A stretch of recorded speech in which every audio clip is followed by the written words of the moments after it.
Bom dia, meu terceiro ano. Vamos para mais uma aula de história.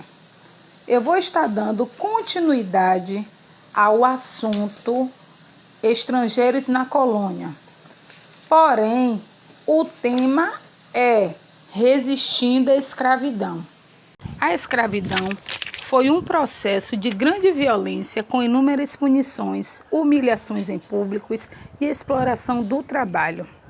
No entanto, mesmo com risco de castigo, muitos escravos se rebelavam contra seus senhores ou tentavam fugir.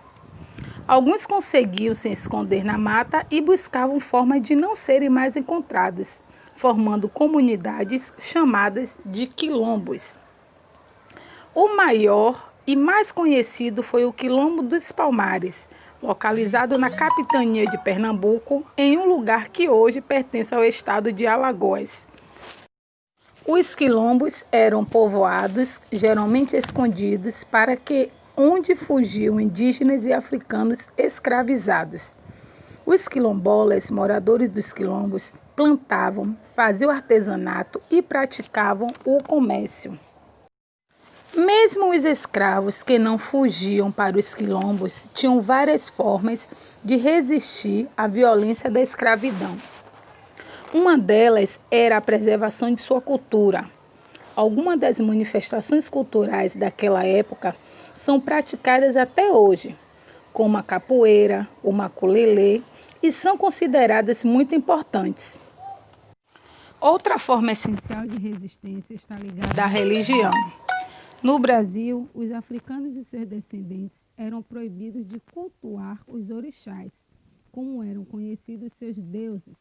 Por isso, eles encontraram no culto aos santos católicos uma forma de usar as imagens para louvar as próprias divindades. Um exemplo desse tipo de resistência é o culto de muitos escravos a Santa Bárbara, usado para disfarçar a homenagem que fazia a orixá Yansan. A herança africana. Muitos dos nossos costumes e da nossa cultura são de origem africana. Por exemplo, pratos típicos originados dessa cultura que misturam ingredientes brasileiros com o preparo africano. Assim, surgiram o quindim, o acarajé, a cocada, a pamonha, o cuscuz, a farofa e o arroz doce. Também vimos rodeados de influências africanas na musicalidade e na dança, como o samba, o axé e o maracatu. Além de lutas como a capoeira, podemos ainda identificar o candomblé e a umbanda como manifestações das tradições religiosas. As contribuições dos povos africanos para a formação da cultura brasileira não param por aí.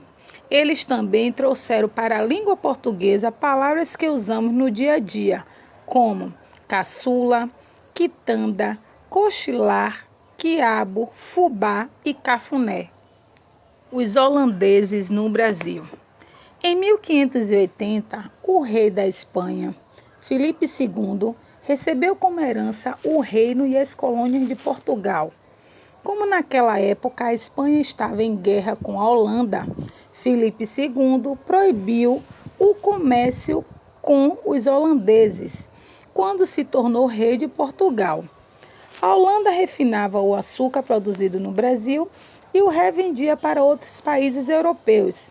Assim, com a proibição de Filipe II, a economia da Holanda ficava ameaçada. Então, os holandeses decidiram invadir regiões açucareiras da colônia portuguesa. Invasão na Bahia. Em 1624, os holandeses atacaram e conquistaram Salvador, na Bahia. Além de ser um importante porto de exportação de açúcar, a cidade era a sede do governo geral e, portanto, a capital da colônia. O rei da Espanha, em resposta ao ataque, enviou para o Brasil uma esquadra com 52 navios de guerra. Com isso, os holandeses se renderam e, no dia 1º de maio de 1625, foram embora da Bahia. Invasão em Pernambuco. Em 1630, os holandeses voltaram a atacar o Brasil. O alvo foi Pernambuco, maior área produtora de açúcar. Dessa vez, os invasores foram bem-sucedidos, conquistando e ocupando Olinda, a capital pernambucana. O objetivo da Holanda era retomar o comércio do açúcar com o Brasil. Os holandeses decidiram estabelecer uma colônia no país e, para administrar a região invadida, foi chamado o conde holandês Maurício de Nassau, que chegou em Pernambuco em 1637. Mas, durante o governo de Nassau, a região do Recife, que na época era parte de Olinda, foi modernizada. Foram construídas diversas pontes, canais e praças. Nassau também fez vários acordos com os colonos portugueses que viviam na região, sendo o principal deles a garantia de que receberiam ajuda financeira para reconstruir os engenhos destruídos durante a invasão.